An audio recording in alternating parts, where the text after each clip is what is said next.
रुड़की के एक निजी होटल में केंद्रीय संचार ब्यूरो, सूचना एवं प्रसारण मंत्रालय देहरादून के द्वारा प्रेस वार्ता का आयोजन किया गया, जिसमें सहायक निर्देशक डॉक्टर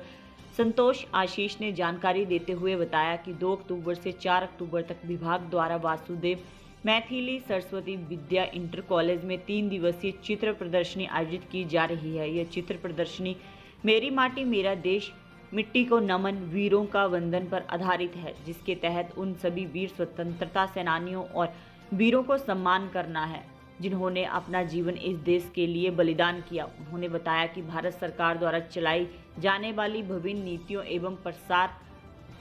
का कार्य फोटो चित्र प्रदर्शनी प्रतियोगिता के साथ साथ विभिन्न माध्यम से जनमानस को जागरूक करने का कार्य भी किया जाएगा। प्रतियोगिता में चित्रकला, भाषण, दौड़, लेख और भी अन्य प्रतियोगिता आयोजित की जाएंगी। इसके साथ उन्होंने कहा कि प्रधानमंत्री विश्वकर्मा कौशल विकास योजना के तहत सरकार द्वारा देश के बढ़ई काश्तकारों और भी अन्य लोगों को 3 लाख तक लोन भी दिया जा रहा है, जिससे कि वे अपना खुद का कारोबार कर सकें, जिससे कि देश की बेरोजगारी कम हो सके। इसके साथ साथ पत्रकार वार्ता के बाद स्वच्छता अभियान को लेकर शपथ भी दिलाई गई कि सभी अपने आसपास और अपने घर में सभी जगह स्वच्छता का ध्यान रखेंगे, ना खुद गंदगी करेंगे और ना दूसरों को करने देंगे। इस पत्रकार वार्ता का मुख्य मुद्दा है केंद्रीय संचार ब्यूरो, सूचना और प्रसारण मंत्रालय, भारत सरकार के प्रादेशिक कार्यालय देहरादून द्वारा एक 3 दिवसीय चित्र प्रदर्शनी आयोजित की जा रही है, जो कि वासुदेव मैथिली सरस्वती विद्या इंटर कॉलेज में आयोजित की जा रही है, रुड़की शहर में। इस चित्र प्रदर्शनी के दौरान हमने 4 विषय रखे हैं, जिसमें एक विषय हमारा है स्वच्छता ही सेवा,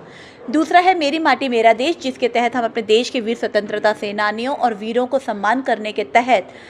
जिन्होंने अपना जीवन देश के लिए बलिदान कर दिया, उनको याद करने का, उनको सम्मान के तहत हम इस कार्यक्रम को आयोजित कर रहे हैं। और तीसरा कार्यक्रम हमारा है प्रधानमंत्री विश्वकर्मा कौशल विकास योजना, जिसके तहत हमारे देश के जितने भी स्वर्णकार, लोहार, बढ़ई, काश्तकार ये सब हैं, उन सभी को सरकार 3 लाख इस योजना के तहत जो हैं उन लोगों को 3 लाख रुपए का लोन देती है, मात्र 5% ब्याज पर। तो ये इसका मुख्य उद्देश्य है कि हमारा देश स्वरोजगार हो और इस बेरोजगारी की समस्या से हम मुक्ति पा सकें। और तीसरा हमारा स्वच्छता ही सेवा, आज हमारा 1 अक्टूबर था, जिसमें हमारे प्रधानमंत्री नरेंद्र मोदी जी ने एक बहुत बड़ा अभियान चलाया कि 1 घंटा श्रमदान, हम मात्र 1 घंटा अगर श्रमदान करें, पूरे साल भर में मात्र हम 100 घंटे अगर दें, तो निश्चित रूप से हमारे देश की जो बहुत बड़ी समस्या है, जिससे कई प्रकार की बीमारियां भी पैदा होती हैं, उनसे हम निजात पा सकेंगे और हमारा देश जो हकीकत में विश्वगुरु बनने के काबिल है,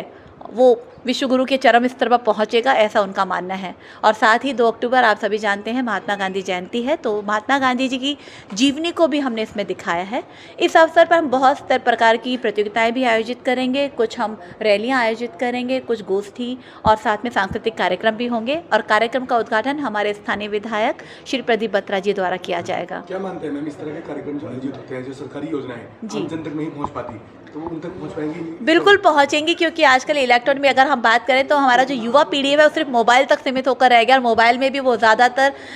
इंस्टाग्राम और फेसबुक तक सीमित होकर रह गए हैं। तो ऐसी स्थिति में ये एग्जीबिशंस और इस प्रकार के कार्यक्रम निश्चित रूप से बच्चों को एक मैसेज देती है, वो ताकि वो जाकर अपने घर तक भी उस चीज़ को पहुँचाए। और जहाँ तक मेरा पुराना अनुभव है, बहुत हद तक हम इसमें सफल हुए हैं।